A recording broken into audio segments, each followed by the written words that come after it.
England থেকে 7 জন, Norway ও Sweden থেকে 3 জন করে, অস্ট্রেলিয়া ও জার্মানি থেকে 2 জন করে এবং সুইজারল্যান্ড থেকে 1 জন।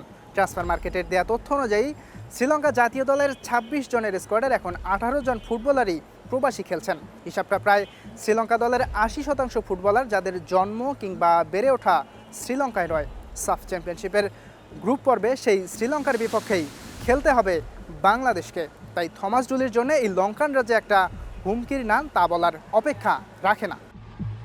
প্রবাসীদের নিয়ে দল গড়ে সম্প্রতি ভালো পারফরমেন্সও করছে শ্রীলঙ্কা, তবে এরপরেও লঙ্কানদের থেকে বাংলাদেশকে এগিয়ে রাখছেন সাবেক ফুটবলাররা। শ্রীলঙ্কাতে অনেকগুলো আপনার প্রবাসী ফুটবলার আছে, তো তাদের জায়গা থেকে বেস্ট আপনার এফোর্টটা দিবে। তো আমার কাছে মনে হয় যে শ্রীলঙ্কার যে প্লেয়ারগুলো আছে তাদের থেকে আমাদের বাংলাদেশে বর্তমান যে স্কোয়াড যেটা আছে সেটা অনেক কোয়ালিটি। তো হোপফুলি আমি ওইখানে বাংলাদেশকে এগিয়ে রাখতে চাই।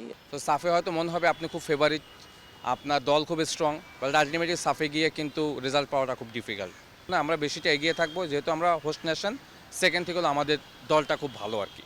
হ্যাঁ, হামজা, সমিত সোম, ইভেনচুয়ালি ফারহান আলী ওয়াহিদ, জায়ান হাকিম, এরা যদি দলের সাথে ইনক্লুডেড হয়, আমি মনে করি যে এই দলটা চ্যাম্পিয়ন হওয়ার মতো দল। বাংলাদেশ জাতীয় দলেও এখন অনেক প্রবাসী ফুটবলার খেলছেন, তবে সংখ্যাটা শ্রীলঙ্কার মতো নয়। লাল সবুজের জার্সিতে 6 থেকে 7 জন অরিজিন ফুটবলার নিয়মিত জায়গা করে নিচ্ছেন।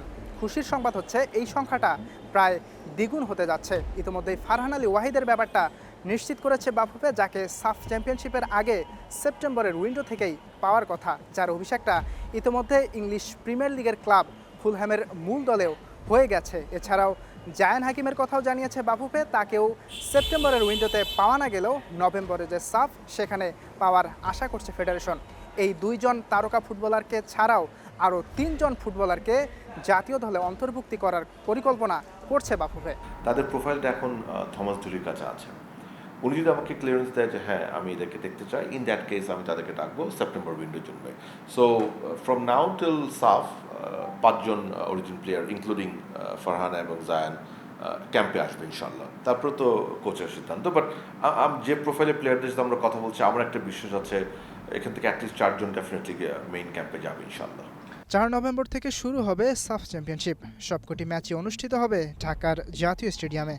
বাংলাদেশ এবং শ্রীলঙ্কার হাড্ডাহাড্ডি লড়াই দেখার জন্য যেমন অপেক্ষায় আছে ফুটবল ফ্যানরা, তেমনইভাবে মুখিয়ে থাকার কথা ভারত এবং পাকিস্তানের জমজমাট লড়াইটা দেখার জন্য। কারণ চিরপ্রতিদ্বন্দ্বী এই 2 দেশ যখন মাঠে নামে তখন তাদের মাঠের লড়াইটা ছাপিয়ে চলে যায় রাজনীতিতেও। সব কিছু মিলিয়ে গ্রুপ পর্ব থেকেই সাফের লড়াই দেখার জন্য মুখিয়ে থাকার কথা ফুটবল ফ্যানদের। ইয়াসির আরাফাত সবুজ, স্টার প্লে, ঢাকা।